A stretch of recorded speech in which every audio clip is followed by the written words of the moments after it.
Elections. Joining us is political scientist from Emory University, Dr. Andra Gillespie. It's a great pleasure talking to you. She joins us from Georgia in Atlanta. Good afternoon to you, but good morning to you from where you are. It seems, just given Barack Obama's comments in Wisconsin yesterday, when they go low and we go high is out the window? Well, I mean, President Obama is certainly telling a hard truth, but he's not necessarily saying it in the same type of divisive and inflammatory way that Donald Trump is. So, yes, he's not completely going high here, but he's not resorting to the Arnold Palmer stories or the profanity or the name calling that has been characteristic of Donald Trump in this election cycle and in previous election cycles. And contrary to that, Donald Trump, the Republican candidate, seems to have stepped up his game of going low. Well, I mean, Donald Trump's brand has always been to be provocative and to be inflammatory. The comments this past weekend about the late Arnold Palmer's genitalia were certainly something that seemed to be even extreme for him, but he's made crude comments before. Yeah. So in some ways, it's actually very keeping with the narrative frame that has developed around him that he has helped to create for himself. This is a strange question, but I'm going to ask it anyway. 13 days to elections, Dr. Gillespie. What is the mood, at least where you are? The race is too close to call, so I would describe the mood as anticipatory. People don't know exactly what's going to happen. Early voting has been underway for a week in Georgia, and people are looking at the numbers. They're looking at who's voting and who isn't voting. We see places where in strongly Republican areas where we see pretty robust early voting turnout. We see areas where we could see African-American turnout could probably be a little bit higher. Otherwise, Democrats are going to be really concerned about elections. And so all of this tells us is that both campaigns still need to go out and convince people to turn out and vote for them. And whichever side does the best job is going to be the one to win. So right now, because the race is too close to call, I think that there's a certain level of anxiousness because you can't really tell yet who's going to win these battleground states.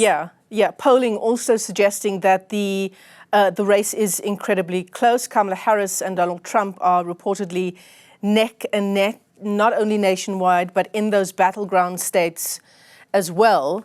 What do you make of that? I mean, it's a function of polling. If you want to be able to predict an election where one person is going to win by 5 or 6 or 7 points, polling can help you do that. But if an election is going to be decided by 1, 2, or 3 points, it's going to be really difficult, given the number of people that we typically poll in a survey, to be able to detect that with any consistency. So some of it is just a function of you're not going to be able to predict with a certain level of granularity an election that's going to be decided by something that's going to be well within a margin of error in a 1,500 person survey. So it's just a function of that. So we've just got to sort of accept that and not ask polls to do more than they can. But where there has been that 2 to 3% difference, it has been in favor of Kamala Harris, hasn't it? The Ipsos Reuters poll from just this week, I think it closed on Tuesday, just yesterday, and then the one from the previous week as well, it was 45% to Kamala Harris, 42% to Trump. Well, I mean, so it's one thing to look at the national polls to try to predict what the popular vote is, and then it's another thing to look at the state polls in the battleground states. And in the battleground states, it's actually a mix. Harris has been usually up in some of those states, and Trump has usually been up in some of the other states. So what people are looking at are the tea leaves. Which states is Harris consistently up in? Mm-hmm. Can she keep the blue wall of Pennsylvania, Michigan, and Wisconsin, because winning those states is going to put her, in contention to get to 270 electoral college votes. If Trump were ahead in the blue wall and ahead in the Sun Belt, right, then that would make him feel pretty good, right, because he's looking at the number of polls that we're thinking about. So most polls put Harris kind of already having about 226 electoral college votes, Trump at about 219 electoral college votes. So one needs 45 electoral college votes to win. The other one needs closer to 50. And you're just trying to count the numbers. And so people pay attention to Pennsylvania because it's got 19 electoral college votes, and Georgia and North Carolina follow with 16 each. And so people are just doing the math to figure out what combination of states could actually get them to their goal of 270. Yeah, but at this stage, as you say, it really is reading the tea leaves, isn't it? Well, what are some of the make or break issues for voters? Immigration, the economy, And, you know, there's some reportage that says a lot of people are favoring Trump's stance on these issues, and in fact believe that even now the economy is moving in the wrong direction.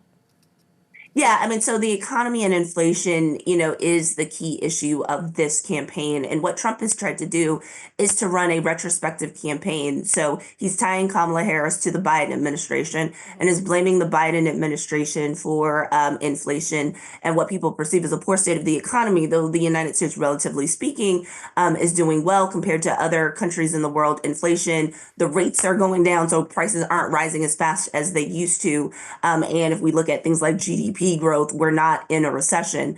But what Trump is trying to make the case for is that the Biden administration is responsible for inflation and that the economy was better under his administration prior to COVID.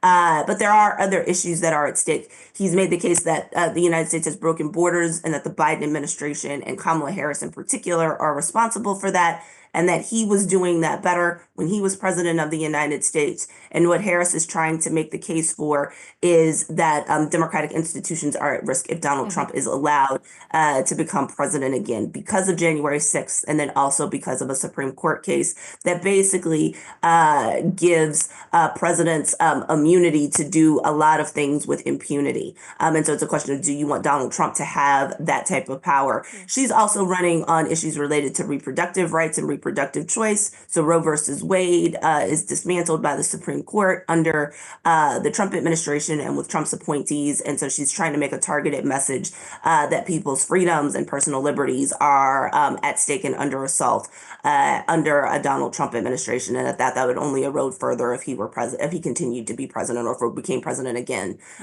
next year. Yeah, democratic institutions under threat, reproductive rights and women under threat. These are strong arguments on the part of Kamala Harris, aren't they? Will it, do you think, fuel more people to go to the polls for the purposes of voting for the Democratic candidate?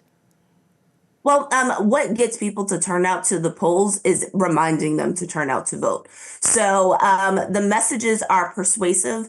The persuasiveness of the messages, plus an era of heightened polarization where people are strongly Democratic or strongly Republican and they tend to hate the other side, already kind of locks people into their camps about who they're going to vote for. So the first thing that the campaigns need to do is they need to make sure that the people who are inclined to vote for them show up to vote. So we can't even talk about that sliver of voters who remain unpersuaded or who haven't made up their minds yet about who to vote for until you make sure that your base shows up to vote. And so the big question is, how many doors are being knocked on? How many people, are getting personal phone calls to remind them to turn out to vote?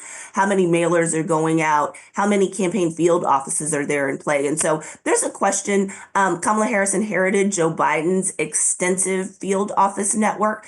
Donald Trump has actually outsourced a lot of his voter mobilization to third parties and super PACs. And it becomes a question of whether or not they actually have the capacity to knock on all of the doors that they need to. We're going to pay attention to that, and we're going to look at that as we see what voter turnout looks like ultimately by the time we get to Election Day. Yeah. And so if Donald Trump loses, one of the things that I think people will say is that outsourcing GOTV was a mistake. Yeah, I mean, it's been election year, hasn't it? Around the world, we've had our own election in South Africa as well. 2024 has been the year of elections. And many countries, I would probably argue most, if not all, have reported a decline in voter turnout. What's been the trend in the US over the past elections? And perhaps what will influence the issue of turnout one way or the other come November? Well, so again, what determines turnout is how well campaigns, parties, other groups mobilize people to show up to vote, ask their friends and neighbors to come. What we've seen so far in the early voting is very robust early voter turnout. And so that suggests that people are engaged in this election. One of the things we know in U.S. politics is that people's likelihood of turning out to vote increases if, one, they care about who the candidates are and they have a strong preference, and also whether or not they see a big difference between the presidents and whether or not they think that their vote can make a difference. And so far in the early voting, we've seen really strong strong early voter turnout. So North Carolina had record turnout on its first day. Georgia had record turnout on its first day. So we estimate that probably anywhere from about a fifth to a quarter of people who are going to participate in Georgia's election have already voted. And we still have a little less than 2 weeks to go. So, I don't know if we're going to see kind of the record high turnout that we saw in 2008, but it doesn't look like we're going to have the relatively lower voter turnout that we saw in 2016 in this particular election. So people care about it, and we do expect that a lot of people are going to turn out to vote. Yeah, I mean, in South Africa, our analysts tell us that young people especially aren't making the connection between going to the polls and seeing an improvement in their lives. Would you say that there's a similar case for that argument in the US? So the people who believe that are going to be hard to rouse and hard to mobilize to turn out and vote. What I can say from the literature in American politics is that, one, mobilization can help that, but also younger people tend to know less about politics because they just haven't lived long enough to have experienced it. And so just because you have a young person, somebody who is in their early 20s, for instance, who may have that view about politics, it doesn't mean that by the time they're in their mid 30s or their 40s that they're going to necessarily have the same view about politics. But I think it's incumbent on people to make sure that they don't leave people in their malaise, that they reach out to those voters and that they educate them about the importance of participating in the process. 13 days to go until the US elections, even though early voting has begun.